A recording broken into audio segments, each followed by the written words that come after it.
Selamat pagi, salam sehat, salam sejahtera buat kita semua. Jumpa lagi pada mata kuliah Knowledge Management System atau Sistem Manajemen Pengetahuan. Adapun topik yang akan kita bahas pada pertemuan kali ini adalah Capturing Tacit Knowledge by Using Interview atau menangkap pengetahuan tacit dengan menggunakan wawancara. Masih bersama saya, Leon Andretti Abdillah. Assalamualaikum warahmatullahi wabarakatuh. Selamat siang. Salam sehat dan sejahtera buat kita semua. Selamat datang rekan-rekan mahasiswa yang saya cintai dan banggakan dimanapun Anda berada. Semoga selalu dalam keadaan sehat walafiat dan dalam lindungan Allah Subhanahu wa Ta'ala. Amin ya Rabbal Alamin.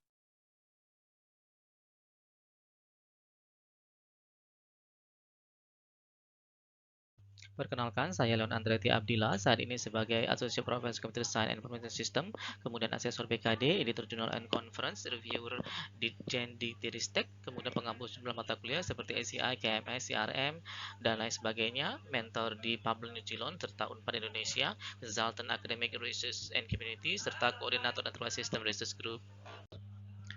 Kita masuk ke course description ya. In the current era, good knowledge management has become a vital strategy advantage for firms in a variety of industry. Knowledge management system is a course that aims to give students a thorough understanding of the principles, techniques, and technologies involved in harnessing, organizing, sharing, and exploiting knowledge in an organizational environment.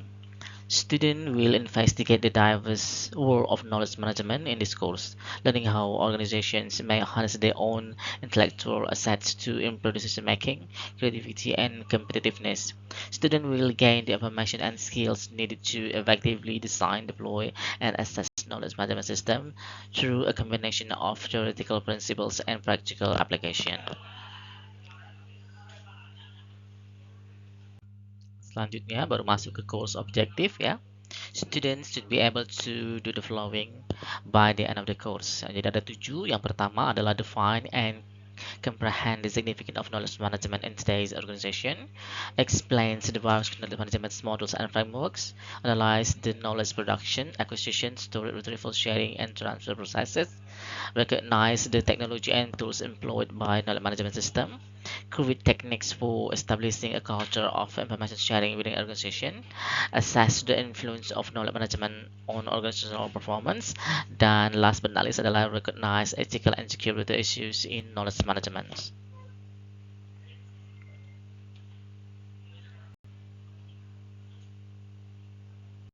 Oke, sekarang masuk ke course expectation. Yang pertama adalah attendance dan enrollment. Jadi mahasiswa diharapkan secara reguler itu hadir ya, bisa secara offline ataupun online, termasuk juga dalam diskusi, dalam forum, serta kegiatan berkelompok. Yang kedua adalah task and assignment.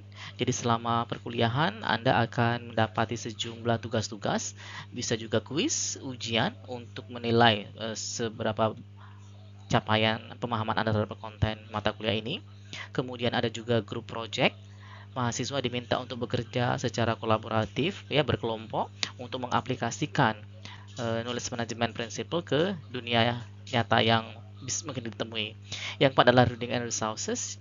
Nanti kita akan berikan sejumlah recommended reading and resources. Jadi diharapkan Anda mempelajari materi-materi tersebut sehingga dapat meningkatkan pemahaman dari subjek ini. Selanjutnya perlu diperhatikan juga regular office hours ya. Jadi kalau mau bertanya, konsultasi itu fokus pada jam kerja ya. Jadi saya meminimalkan kontak di luar jam kerja.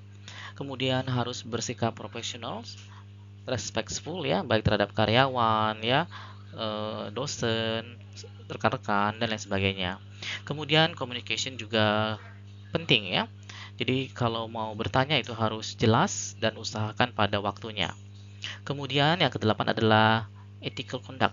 It is critical to maintain academic and ethical integrity.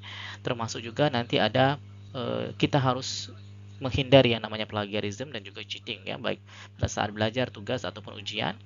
Kemudian tak lupa adalah feedback. You will receive constructive feedback on your assignment and project to help you improve your understanding and performance.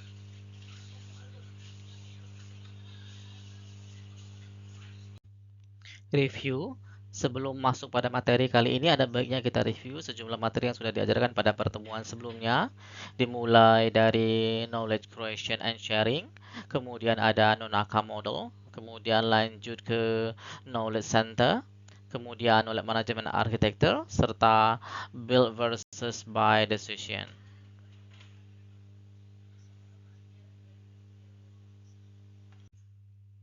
Knowledge creation and transfer via teams. Every organization must be has initial knowledge, and then team perform a job. After that, the outcome is realized. The outcome then compared to the action. From here, we got new knowledge or knowledge gains. Knowledge capture and codified in a form usable by others, and then new knowledge usable by same team on the next jobs. This circular activity will be run on the next period. Seichi model ini diusulkan oleh Nonaka dan Takeichi. Seperti ini gambarnya. S yang pertama itu adalah socialization, terjadi proses tacit to tacit. Selanjutnya externalization, dari tacit to explicit. Kemudian C-nya adalah combination, proses explicit to explicit. Dan last I itu adalah internalization, proses explicit to tacit. Yang pertama adalah mengidentifikasi knowledge centers. Bisa pada misalnya Human Resource Department, ini terkait dengan job skill dan training. Kemudian pada Sales Department, itu berhubungan dengan competition data, sales volume, leader sales data. Lanjut pada bagian Customer Service, itu bisa pengetahuan terkait dengan complaint rate, satisfaction survey, dan juga yang tak kalah pentingnya adalah marketing. Ini kita bisa mendapatkan knowledge terkait strategi, tools, research and development, serta advertising. Knowledge management architecture. Visualize the building blocks of a KM system in the form of layers. Jadi, arsitektur knowledge management itu divisualisasikan dengan building blocks dalam bentuk layers ya. User interface being the last technical and data repository is the more technical. Jadi yang paling dasar itu adalah repository, sedangkan yang paling dekat dengan human itu nanti adalah user interface. This layer represents internal technology of the company. Tujuan pertemuan kali ini yaitu mengetahui bagaimana menangkap tacit knowledge dari expert dengan menggunakan interview.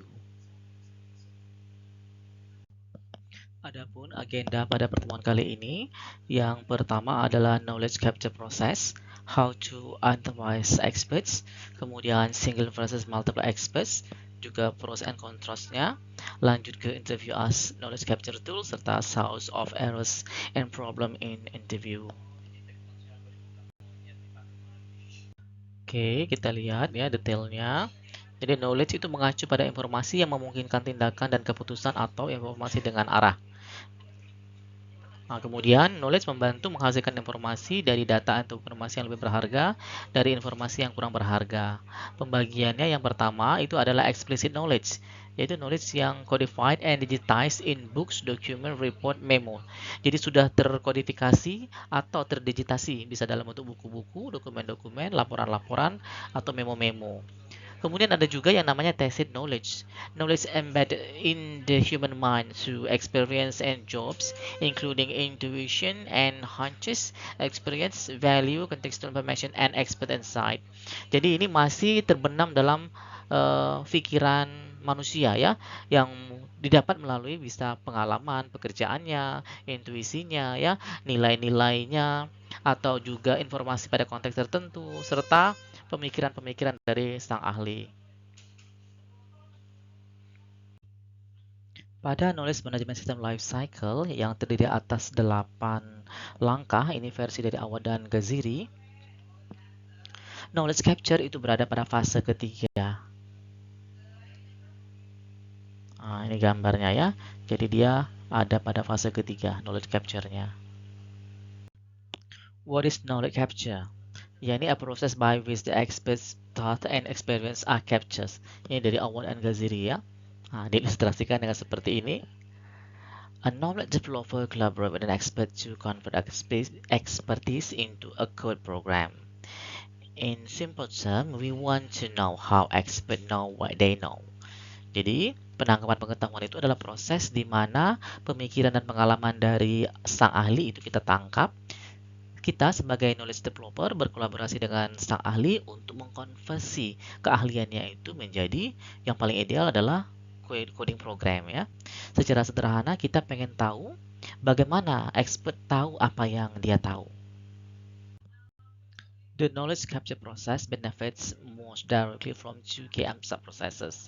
Jadi dari model non-AK yang saya itu fokus pada dua ya untuk knowledge capture, terutama pada bagian externalization dan internalization. Nah, bagian ini ya. Three important steps. Yang pertama adalah use an appropriate tool or technique to elicit information from the expert. Jadi kita harus bila menggunakan tools atau teknik ya untuk menguraikan informasi dari sang ahli, interpret information and infer the expert knowledge and reasoning process. Kita harus menginterpretasikan ya informasi dan inferensi dari pengetahuan serta penalaran sang expert, serta use interpretation to build rule that represent expert solution. Gunakan interpretasi untuk membangun aturan-aturan yang merepresentasikan solusi dari sang expert.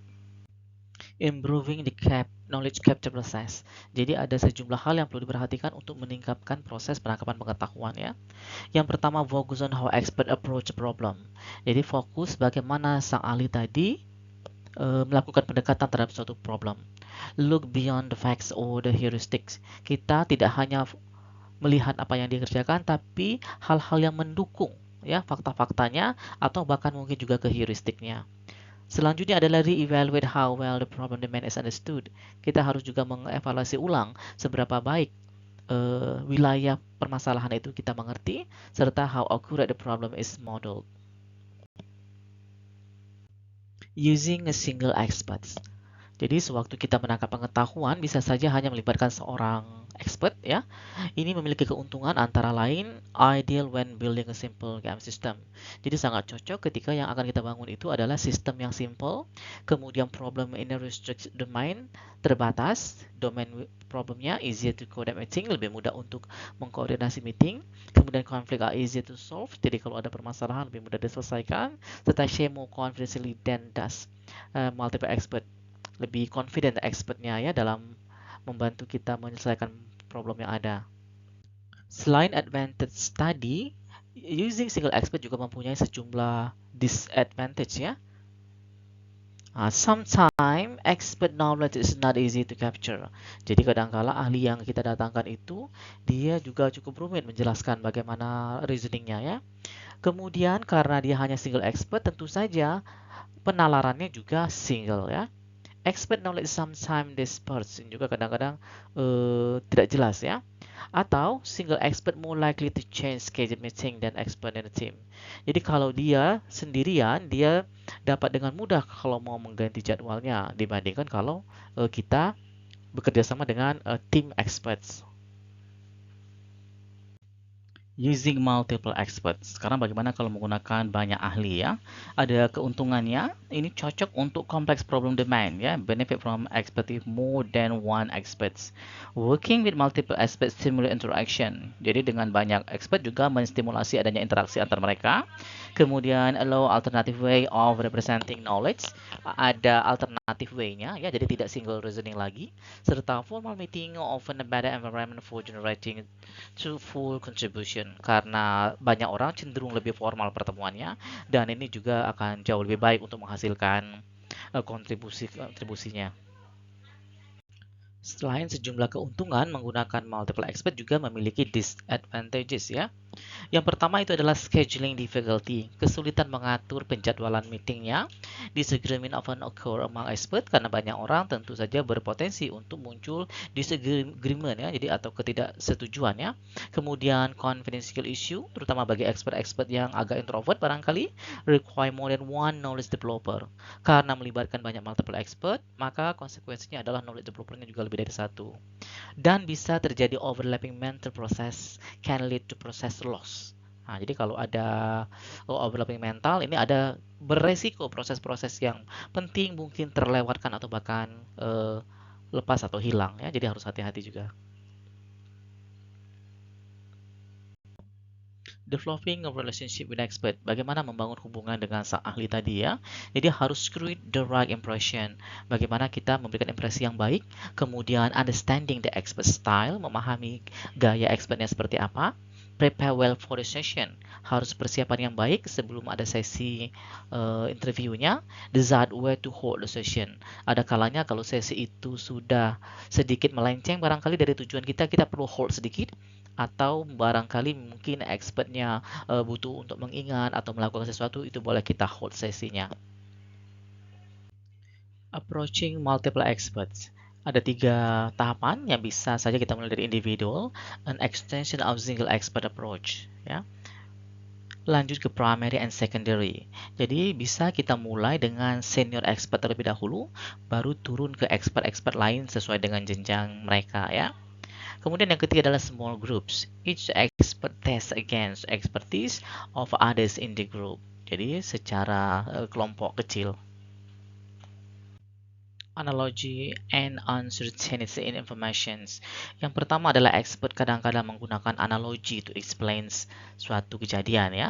Kemudian expert knowledge is the ability to take uncertain information and use a plausible line of reasoning to clarify the fuzzy details.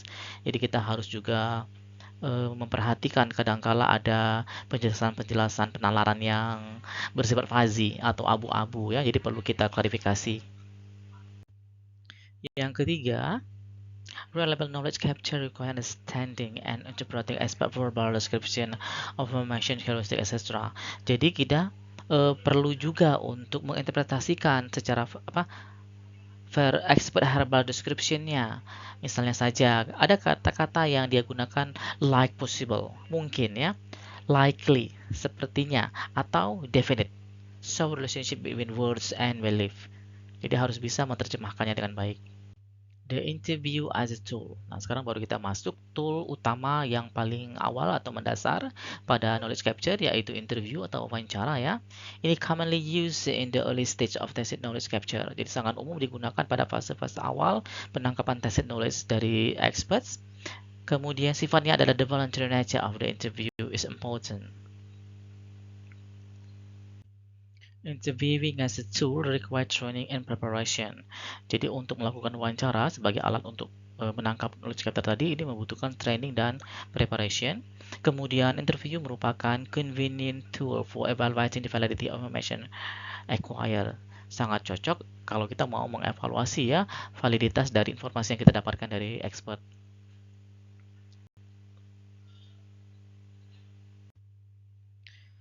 Interview atau wawancara ini dilakukan dengan mengajukan sejumlah pertanyaan secara verbal ya terkait dengan hal yang akan kita teliti.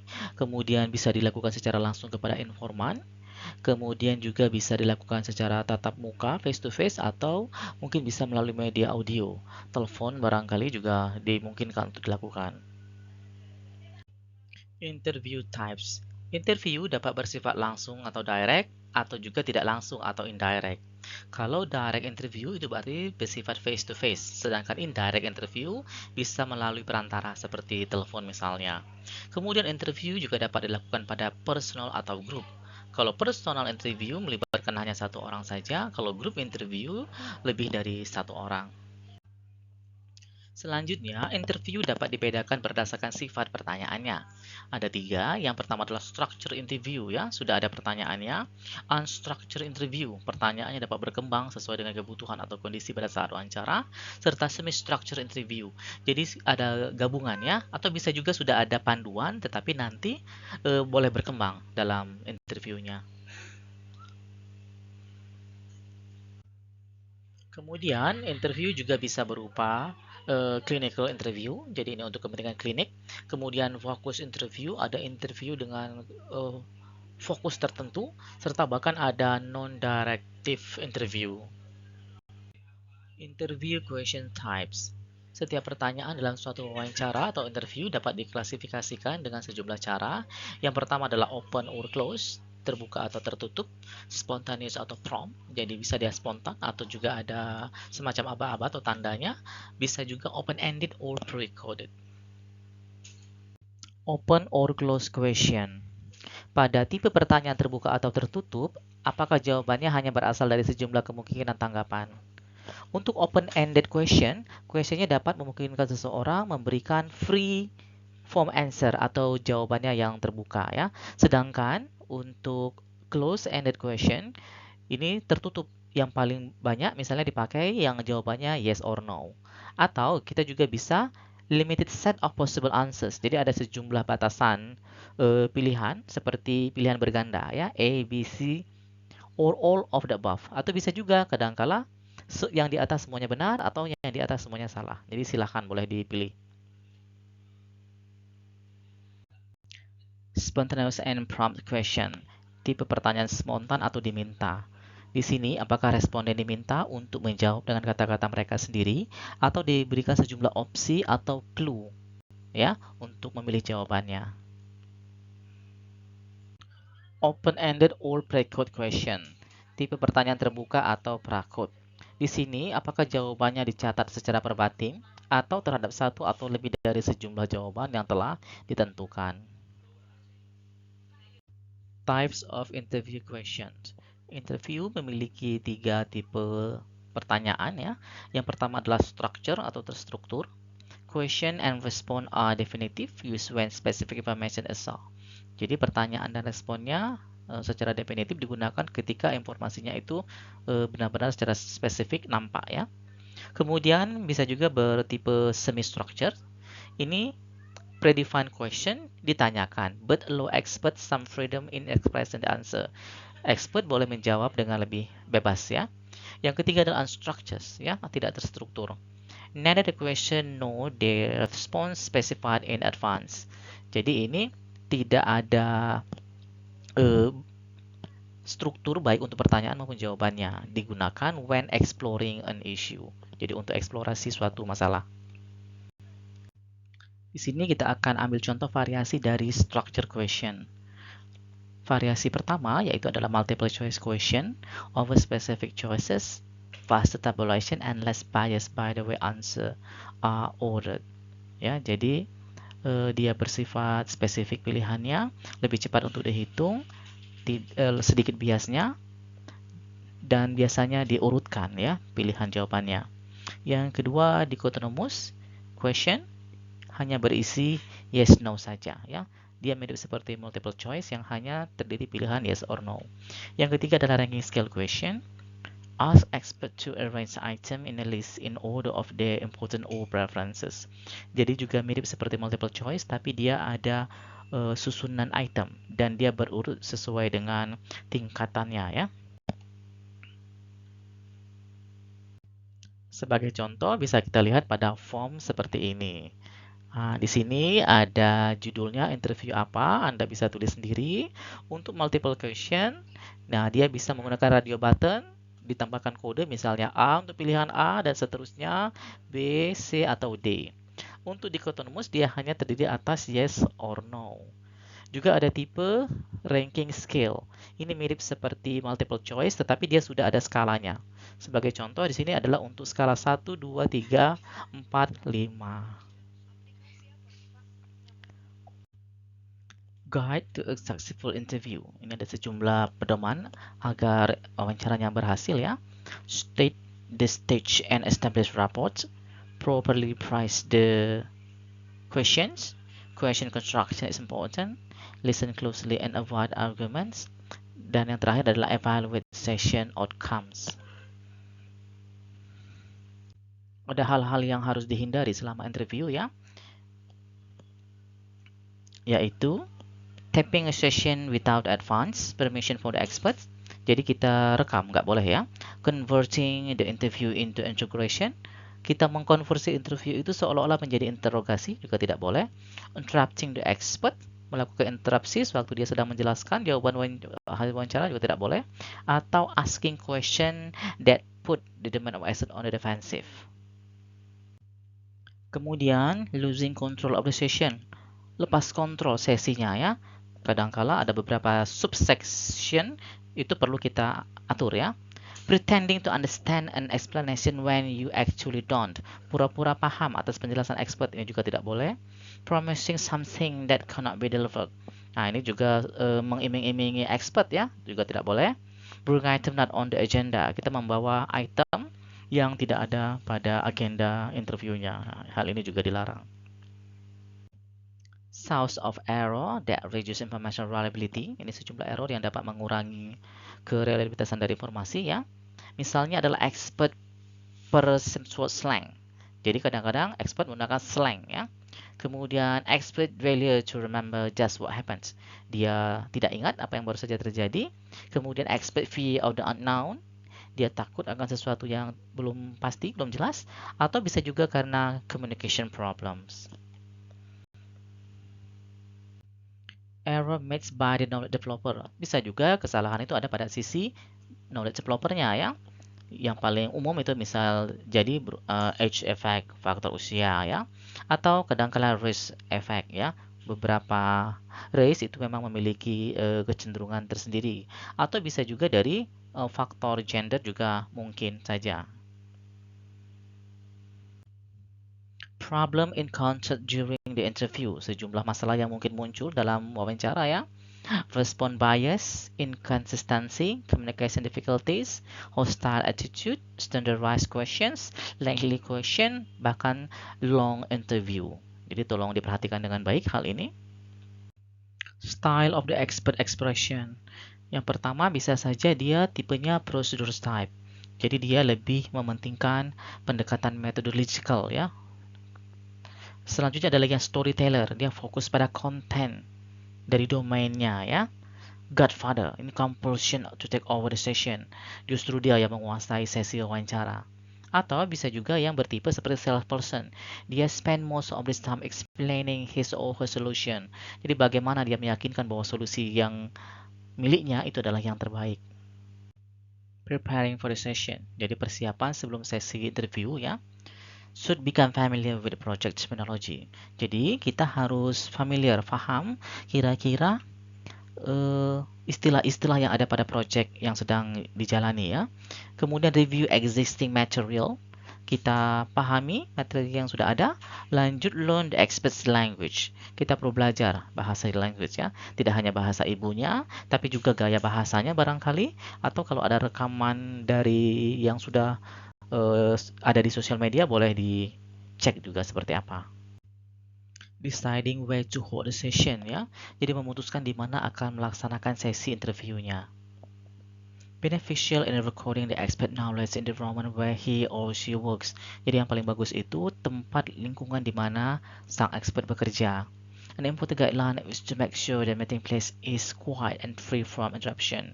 Jadi yang cukup penting paduannya adalah pastikan bahwa tempat pertemuan itu quiet ya, tenang dan bebas dari interupsi-interupsi. Conclusion atau kesimpulan. Jadi pada fase awal tacit knowledge capture itu sering menggunakan interview. Interview bisa dilakukan terhadap single atau multiple expert dan perlu diperhatikan pedoman interview dengan seksama agar dapat menangkap pengetahuan dari expert dengan optimal. Assignments. Pada assignment kelima, Anda diminta untuk membuat suatu interview yang terdiri atas 10 pertanyaan dan memiliki 3 tipe question ya dalam satu Word file page. Simpan assignment ini dalam Word, kemudian namanya adalah KMS, tahun, kelas, kode 05, grup, temnya apa. Store in Dropbox and paste the URL from Dropbox into the submitted URL.